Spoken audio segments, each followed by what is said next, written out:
Assalamualaikum warahmatullahi wabarakatuh. Ahlan wa sahlan. Alhamdulillah hari ini kita berada di PPD Kota Baru. Kita berada di PPD Kota Baru ini.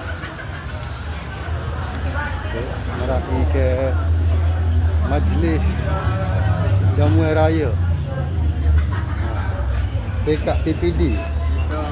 Okey. Majlis dia.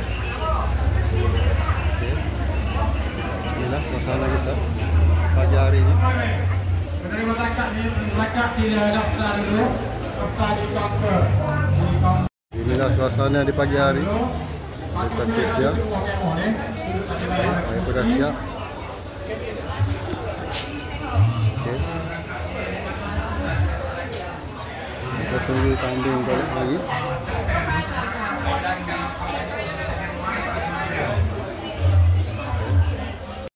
Okey, alhamdulillah. Suasana di pagi hari.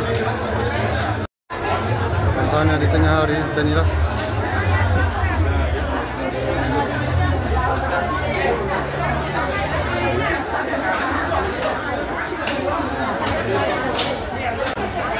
Tengah hari macam inilah.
Apa yang dengar sekejap ke?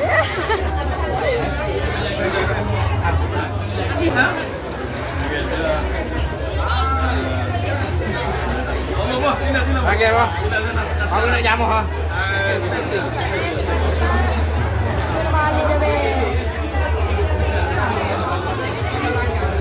Okey, kepada anda yang ingin membuat tempahan, bolehlah terus hubungi saya pada talian yang tertera. Dan juga untuk mengetahui tentang harga serta produk yang ditawarkan. Adik-adik lorak dah ni.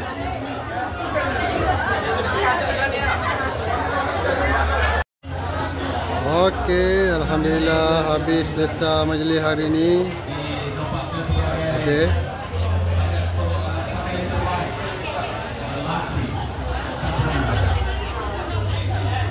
Habis dah hari ini.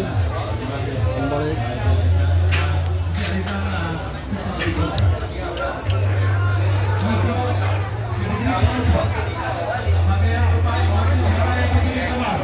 Majlis raya hari ni beres. Biasa habis tinggal ni nasi pun tapa-tapa dah. Okey, alhamdulillah.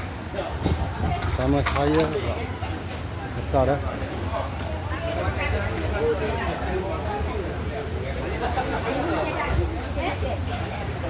Okey, assalamualaikum. Bersama saya ni Cikgu Lee. Bersama saya ni sekarang ni Cikgu Lee. Ya. Okey cikgu, kita nak tanya sikit boleh? Boleh.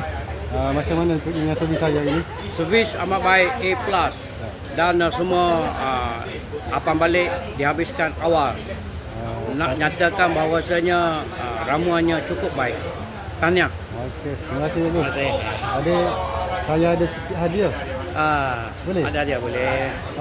Daripada saya, Fakro. Okey. Daripada KGT. Okey. 1 dirham. 1 dirham. 1 dirham. Okey. Tahniah, terima kasih. Selamat maju jaya. Okey cikgu, terima kasih. Jumpa lagi. Dirham ni untuk ni? Sipet tu. Sebagai cenderamata. Ya, okey. Okey dah. Maka dengan ini selesailah majlis untuk hari ini. Assalamualaikum warahmatullahi wabarakatuh. Jumpa lagi.